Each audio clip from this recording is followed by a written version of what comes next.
So, all right, guys, I'm here with my brother Lorenzo. We are both, victims of the teleworking world. Especially with COVID, we all had to work from home. And we're also going to be joined by Lauren, who's a friend of ours that lives in Amsterdam. And we can show you like a face-to-face scenario of what it is to be teleworking. And I'm going to be asking both of these guys some questions on what it is like to telework, how it affects your health, and how are they managing their time for all of this. So can you give a quick intro to yourself and what you're doing, and how's life with teleworking? Sure, yeah. So I'm Lorenzo Britz's brother, as you mentioned. I've been teleworking since the pandemic started, and I actually started working for a new company fully remote. So that was also a very interesting experience to have to go through changing jobs in the middle of a pandemic where you don't have any close contact with anybody, where normally you would have your onboarding days and you get to meet a lot of people face to face and just have casual conversations at work. This was all non-existent for me, but now I'm very happy with working from home. There's a lot of benefits and some challenges, I would say. Oh, I know what that's like. So actually, we're gonna be joined by Lauren. I think he's actually just waiting for us in the lobby over here. So I'll just pull him up. Hey Lauren, how's it going? Can't hear you. Maybe you put the microphone on. Classic remote. One of those classic teleworking situations, huh? Exactly, the perfect setting the scene, I think. Yeah. So you joined us at the perfect time, actually. Lorenzo was just introducing himself. Would you like to give a quick intro as well of yourself and what it's been like in the last year and a half? So thanks for having me on this podcast, Stefano.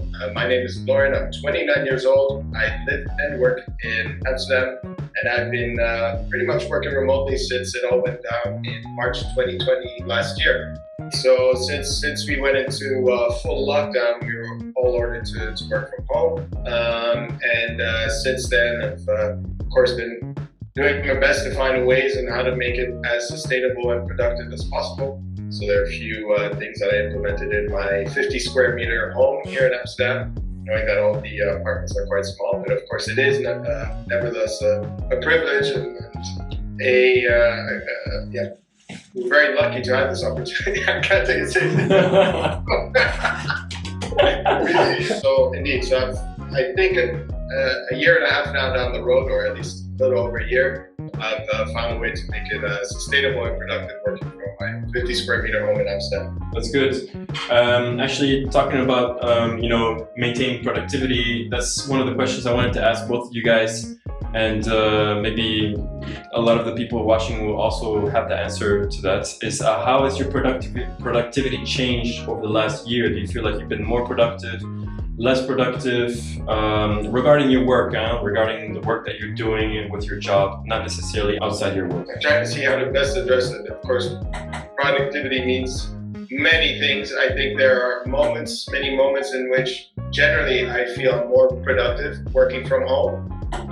There are also occasions where I feel more productive working in an office when I have some more social stimulation, where I can bounce off ideas of collaborating with people. But generally speaking, I do find with the minutes that I work, I'm more productive working from home. Yeah, both of us were in a sales role, so a lot of our responsibilities are determined by output. What we put in is what we get out. Yeah. So we have a lot to do with making calls, making meetings, and booking meetings, and making sure that we're always generating more revenue for the company. Mm-hmm. So it never stops. It can never stop, right? Yeah. And that's one of the biggest conundrums with the role, is because you're given more time to spend on yourself and to be more productive. But you can also, it can be a vicious cycle where you find yourself with all this time to work and you get trapped because you have, your role can also just keep going. So unless you tell yourself, I need to stop here, then you can really focus on yourself. But I've been more productive in that sense, well, from a company perspective, and what I can do for my output. But maybe for myself and focusing more on my well-being, maybe a bit less. Because I think you lose that boundary between like your home office and your work office, right? And so when you lose that boundary, your home and your work are in the same place, and your mind is most of the time on your work. Your home time is slowly dwindling and losing in shape, and you don't really focus on yourself as much. Yeah. That's what I've noticed as well. Like I wake up, I see my desk in my room, and I do my work immediately as soon as I wake up. That's the first thing I think about. And then when I'm done work, it's like I don't even know that my shift is supposed to be over. I'm just still in my home and my work office is there, and so nothing changes. So that's why the productivity, I think, has gone up.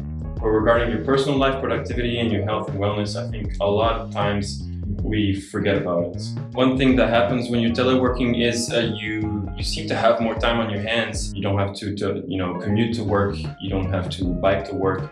Your kitchen's right there. I mean, you can make food or have food prepped the day before, whatever. So I guess you're gaining 1 to 2 hours depending on your commute. And with that extra time, what do you do to maintain balance in your health and lifestyle? In the beginning, it was challenging because, like I said, I had just changed jobs and I was in the middle of onboarding into a new company, very high sales performance company. So I was working long hours. I didn't really focus too much on myself. It took a toll on myself, on my personal life a little bit. I wasn't spending too much time on going to work out or making myself, proper meal or drinking enough water or, stretching in between here and there. And I definitely felt it because I was starting to feel like pain in my shoulder and a little bit of pains in my joints and things like that. And then eventually I had this moment, a click where I started feeling more comfortable with my job. And I said, okay, now I know the process. I know how all this works. I've moved past the onboarding and I can dedicate more time to, in the morning, doing some breathing exercises or some stretches. At lunch, spending at least an hour to go out, get some air. In Amsterdam, you don't get much sun, but you get some air, so that's still good. Getting a proper lunch, and then coming back, and then making sure you don't finish too late, and also see some friends. And Lauren, what do you think? I definitely agree, and I think I went through that same process. And I'm not going to lie, in the beginning, it did take a while to get used to no longer having this physical separation between work and your personal life. I think this led a bit also to having this sort of perception of having more free time on your hands rather than being actionable and actually doing stuff with the free time that you do have. I think quite quickly I tried to implement a routine that I would try to stick to for most days in the week where I was working. Try to wake up at the same time, make sure that I would do some sports at the same time and block that also physically in my calendars. And also small things like, for example, increasing the barrier for requesting a meeting with someone or for them requesting a meeting with me, doing meetings while on the go, doing walking meetings, which is something I think I'll keep doing forever. So I try to find ways in which I could kind of incorporate the new lifestyle around my schedule rather than the other way around. And I think that's something that I'll take with me for the rest of my life, whether we'll be working remotely or at the office or both. Yeah, that's one thing I do like that you mentioned, being able to make sure that you have good connection and connecting with you're not at home physically because you're out doing something else. You can sit in the park quietly. That's also something that I noticed I was more comfortable doing now. I did it once, did it a couple of times, and then after a while you say, okay, this is not so bad. Yeah. We can keep this lifestyle. This way of working. Two things that I really noticed and I really liked about what you guys mentioned just now is, for example, you said you have more time on your hands, and what you did with that time was you focused on like breathing and maybe a little bit of meditation in the morning, to prepare, especially in the moment of COVID and this kind of home office and work office being at the same spot. You really have to find that time to manage your psyche, your psychology, your mind's health, and meditation, breathing, I think is excellent for that. And one thing that you said, Lauren, taking walking calls, that's honestly genius, because walking 30 minutes every day, getting your steps in is so good for your body and for your mind, moving, getting blood flow. I think those two examples are really, really good. And I would suggest everybody to try to be like these two guys, you know, find ways, innovate, to be more productive, but at the same time, use the time wisely to also focus on your health and your lifestyle. Another thing that I do want to ask you guys is, you know, we talked about health and how you can manage your time, but another thing regarding more lifestyle is the cost of lifestyle. So managing the costs that come with everyday life during COVID and during teleworking, there are some advantages, I guess, and some disadvantages. And can you guys touch upon that in your own ways? For one, I don't have to commute anymore, so I don't have to pay for that, or you know, for me getting on to a tram and then a train to get to work or anything like that. There was quite some stresses involved and anxiety behind making sure you get your bus on time.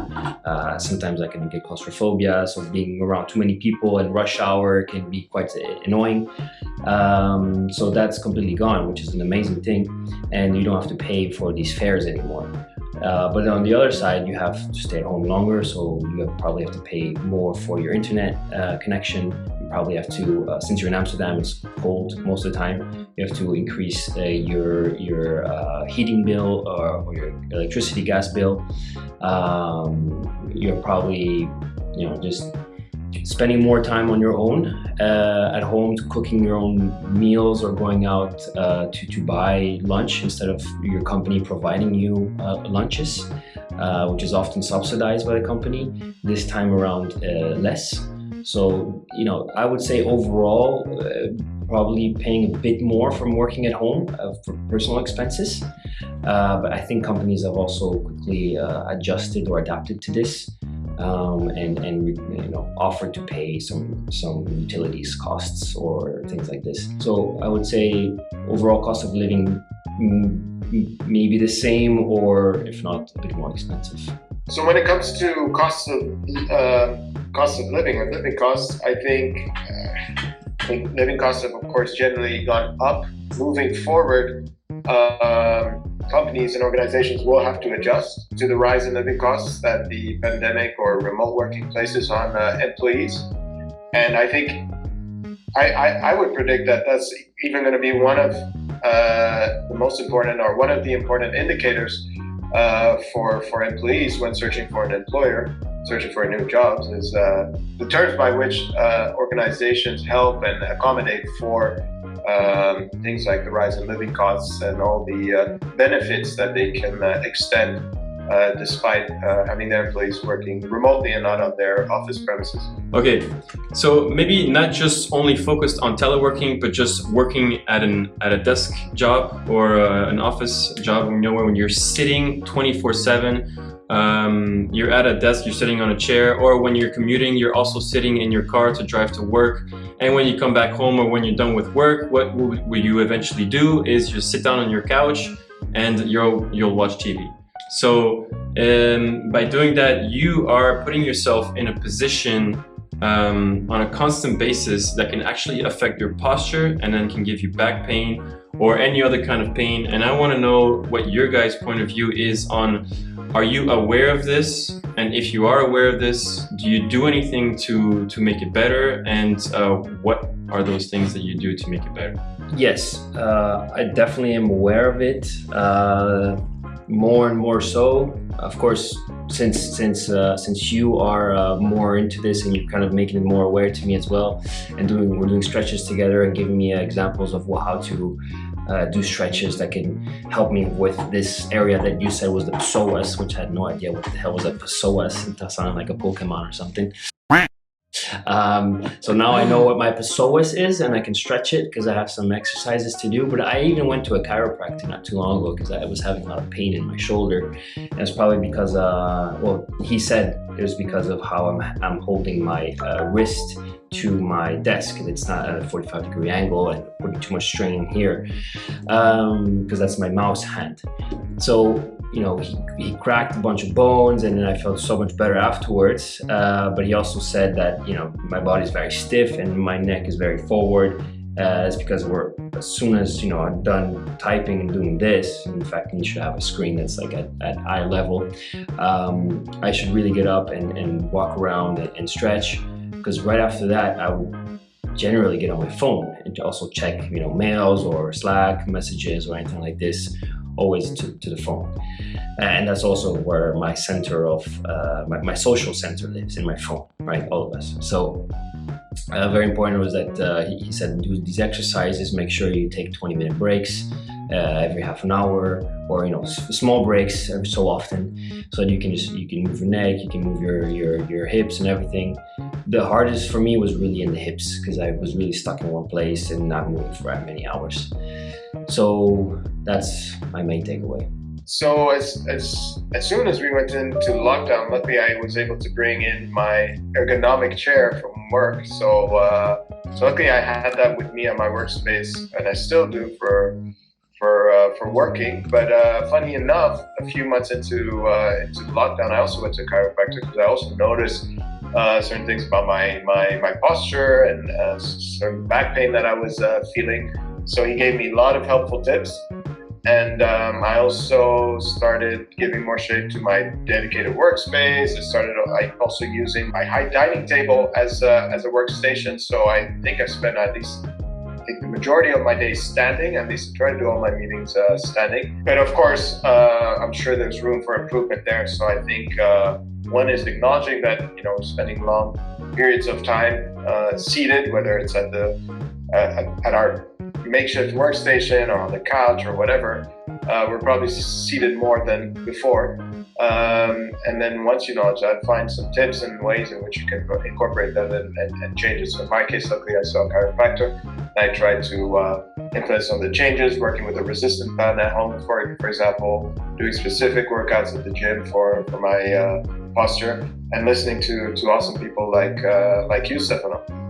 Yeah, you guys made some very valid points, and Lauren, I commend you for getting a standing table and being able to be standing most of the time when you're working. Also for the walks that you do during your meetings, that's really good. At least you're very much aware of it. But I'll just quickly explain. So you're at your desk. What you want to make sure is, what happens a lot of the times is your shoulders will go forward, your head will lean up because you're looking at your screen, and you can have this kind of upper cross syndrome. And also your legs and your hips are always immobile in the same position, so certain muscles get shortened and certain muscles get lengthened. So if you're just aware of it, at least for the upper body, just try to maintain a straight posture. There's so many devices that you can put on your back that remind you of this, and try to keep a right angle with your elbows. But if you can do like Lauren and stand while you're working, that's even better. Then you're working on your core at the same time, and that's great. So I have a link to actually fixing your posture after sitting for so long. I'll put it up here or down there. So there you go, guys. I hope this information is helpful for you. We covered with Lauren and Lorenzo. Unfortunately, they had to leave because they do have meetings all the time. But I hope the information that we gave you guys, on teleworking, on how to manage your time, thinking about your posture, your lifestyle, try to use that information to better your life. And hopefully this is useful. So again, please leave some comments in the comment section below. Click the like, that will help reach more people, and smash that subscribe button if you want to get more videos coming your way. And I want to thank you guys again, and hopefully I'll see you guys in the next video. So have a nice day, guys.